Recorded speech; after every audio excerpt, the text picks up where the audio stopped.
kasilip. At ito yung ating mga nahuli. Kahit malabo ang tubig, ay nakahuli pa rin tayo ng ating maipanguulam ngayong gabi. At ipapakita ko sa inyo kung gaano kalabo ang tubig. Ayan, at ito ang ating unang nasilip ngayong gabi sa alimasag, mga kasilip. Ayan o. At talaga naman napakalabo ng tubig dahil katatapos lang ng napakalakas na ulan dito sa amin sa Masinloc, Zambales, mga kasilip. Ayan, at ilalagay muna natin sa ating mahiwagang lalagyan. Ayan. Pwede ba ilayo mo sa akin to? Ayoko makita ito, may taulo ko. At dito'y nakasilip tayo ng isang crocodile blini. Sa ibang tawag, hindi ko alam kung anong tawag niya sa ibang lugar. Kaya tinawag na crocodile blini dahil ang kanyang mukha at ulo ay parang ulo ng buhaya. Bravo mo kang tao! At malamang tong isda na to. Ayan, at ilalagay natin sa mahiwagang lalagyan. Ng refrigerator yan, mga kasilip. At hindi muna tayo nagbangka dahil nakaangat ang ating bangka. What? Tapos dito, nakakuha tayo ng isang dalupani. Ayan o. Ang kapal-ing-ing, sabi nila. Yan, at hindi tayo pwede dyan dahil meron tayong allergy dyan. Kaya sa iba na lang natin yan ipapaulan. Uy, sana all! Ayan, at nakakita tayo ng isang sabaro o barakudang maliit. Pero hindi natin yung tinamaan at napakabilis na bilag kahit napakalabo ng tubig. Kaya itong danggit na lang ang ating titirahin. At nakakuha tayo ulit ng isang danggit. At ito pa. Patay ka ng danggit ka. Ayan. At kitang-kita nyo naman kung gaano kalabo ang tubig.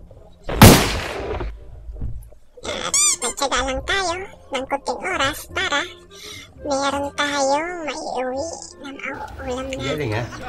Ayan o, nakakuha tayo ng isang ipos-ipos o takulit kung tawagin dito sa Masinloc, Zambales. At dito'y nakakita pa tayo ng isang danggit. Ayan, may dalawa yung danggit natin na tusok. Ayan. Nice shot! Tayo ng lugho o lurog.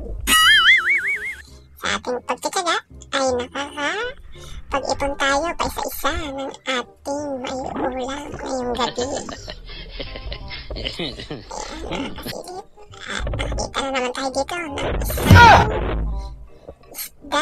Ayan o. Isang lapu-lapong itim. Ang tawagin dito sa Masinloc ay lalya.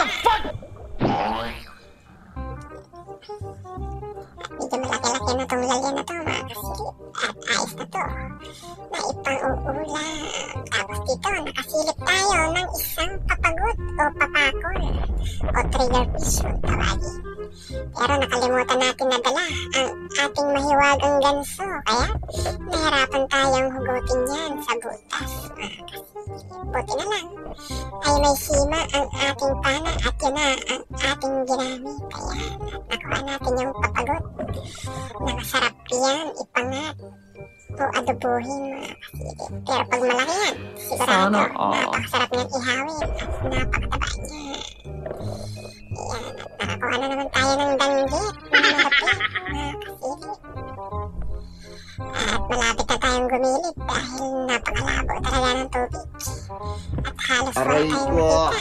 Tapos, nag-moist pa ang aking camera. At ayan. Ayan, mga kasilip, at nakagilid na tayo. At ito na ang ating mga nakuha. Yung ibang mga isda dyan, mga kasilip, ay hindi na natin nakuhaan kung paano natin nasilip at nakuha. Ayan, ang ating mga nakuha ngayong gabi. Sari-saring isda na pang-pangat, pang-prito at pang-silsog na. Bola lang yan. Ating pang-ulam. Ayan, maraming salamat sa walang sawang panonood sa ating mga video. Paano masabi? Mga kasilip, God bless.